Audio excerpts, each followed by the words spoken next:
warahmatullahi wabarakatuh. Perkenalkan, nama saya Nurul Hayati, NIM 1803010015. Saya merupakan mahasiswi Agroteknologi 1 2018 Fakultas Pertanian Universitas Sumatera Utara. Di video ini saya akan menjawab pertanyaan dari mata kuliah Pasca Panen dan Pengelolaan Hasil Pertanian.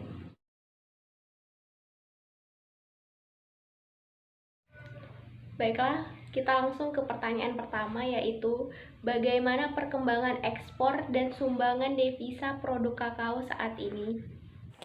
Kakao merupakan salah satu komoditi hasil perkebunan yang mempunyai peran cukup penting dalam kegiatan perekonomian di Indonesia. Kakao juga salah satu komoditas ekspor Indonesia yang cukup penting sebagai penghasil devisa negara selain minyak dan gas. Indonesia merupakan negara produsen dan eksportir kakao terbesar ketiga dunia setelah Ghana dan Pantai Gading.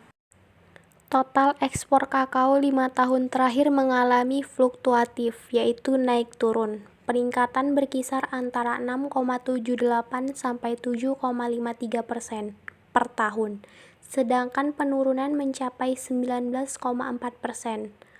Untuk tahun 2018, total ekspor mengalami peningkatan sebesar 7,31%.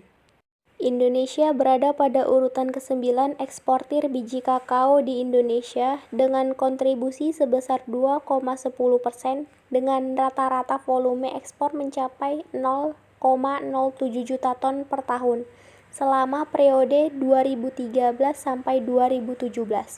Pada periode yang sama, volume ekspor biji kakao asal Indonesia juga terus menurun dari tahun ke tahun.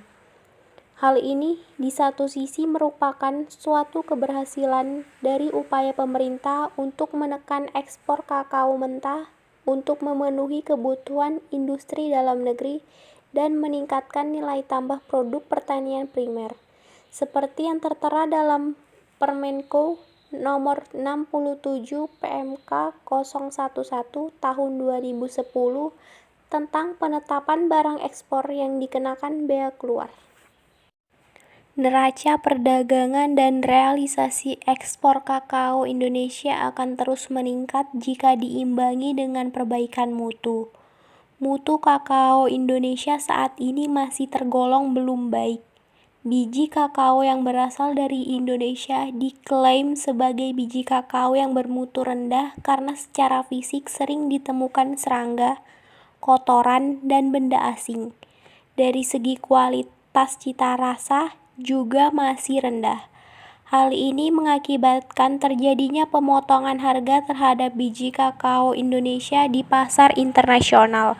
Kerugian devisa karena harga jual yang rendah tersebut diperkirakan mencapai 150.000 US dollar atau 1,4 triliun per tahun.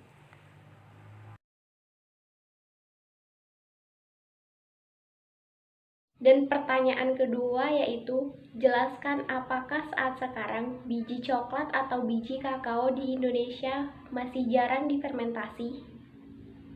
Fermentasi pada biji kakao saat ini mulai dilakukan. Pada umumnya fermentasi yang dilakukan di perkebunan rakyat khususnya di Desa Bintau, daerah Manado menghasilkan mutu biji kakao yang rendah karena dilakukan dengan cara yang sangat sederhana, yaitu menghamparkan biji kakao di atas karung dan membentuk gundukan kemudian ditutup dengan daun pisang segar. Proses fermentasi tidak dilakukan dengan baik karena kurangnya pengetahuan dan fasilitas yang dimiliki oleh petani kakao rakyat atau hanya dianggap memperlambat waktu proses biji kakao. Kendala proses fermentasi di Indonesia terletak pada jumlah produksi biji kakao segar di mana pengusahaan kakao didominasi oleh perkebunan rakyat, sehingga tidak bisa memenuhi persyaratan minimal volume untuk fermentasi biji kakao sebanyak 40 kg adalah tidak luasnya pertanaman kakao yang dimiliki oleh petani. Walaupun areal pertanaman kakao Indonesia tinggi, tetapi sekitar 80% areal merupakan pertanaman kakao rakyat. Hasil panen masing-masing petani sangat sedikit sehingga tidak cukup untuk melakukan fermentasi yang biasanya membutuhkan sekitar 40 kg biji kakao segar. Mengingat hasil panen yang sedikit dan harga yang tidak terlalu kompetitif antara kakao fermentasi dan tidak fermentasi, membuat para petani enggan melakukannya.